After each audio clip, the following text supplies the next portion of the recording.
welcome to SaxophoneTeacher.net. Today I wanted to talk about long tones, and in particular I wanted to focus on how should we approach correctly the exercise called long tones. So there are different types of long tones out there, and I just wanted to focus on the most basic one. So let me just demonstrate what I'm talking about. So you set up the metronome on 100 or 50, depends how fast you want to go. And you're going to play from the middle C descending using the chromatic scale long tones. And every other note is going to be repeated. So you're going to start on the C, and it's going to have 8 beats, then B, 8 beats, then you're going to repeat the B, and so on and so on. Let me just demonstrate. 1, 2, 3.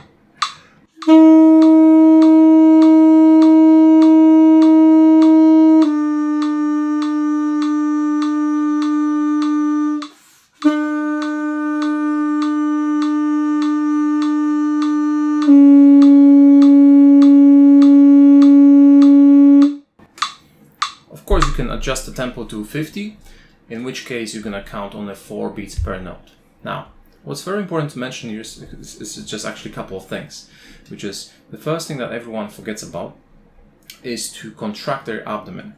Yes, many times they start the note and sort of 2 seconds after they start the note, then they realize, oh, I need to push my diaphragm, and they start pushing it there.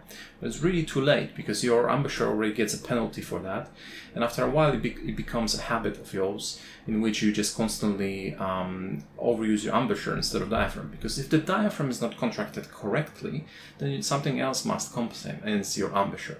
So just make sure that you don't start without contracting your abdomen. So if I'll start the note without pushing my belly,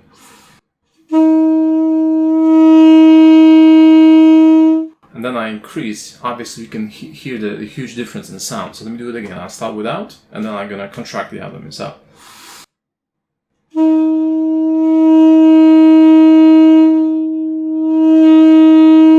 it's very important to remember to always start with your diaphragm. And a quick exercise for that will be to, if you're counting 1, 2, 3, 4, is to really on the third and fourth beat contract the abdomen before you start the note. So like this: 1, 2. So on the 3, 4, my abdomen was already in and the muscles were pushing crazy hard.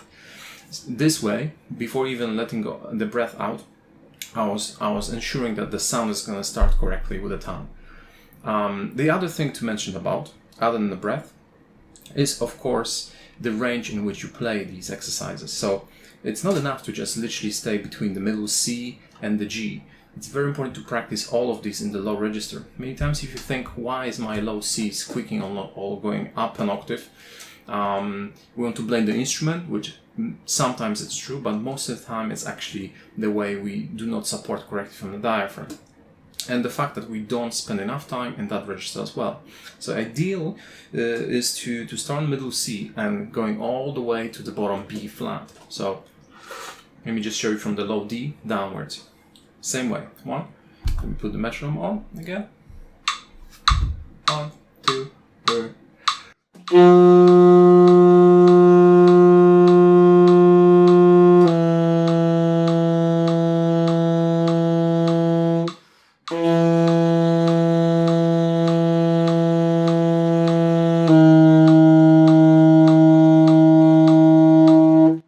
And so on and so on. So if you ever find yourself playing a line where the low C doesn't come out, or you want to subtone it like,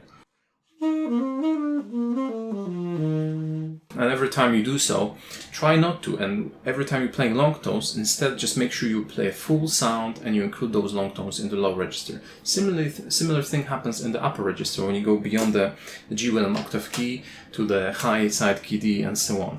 Every time you hear yourself pinching these notes, it's just because you're not spending enough time on the long tones there, obviously. So I think that's all I wanted to tell you today. I hope you enjoyed this video. I'll see you next time then. Thank you.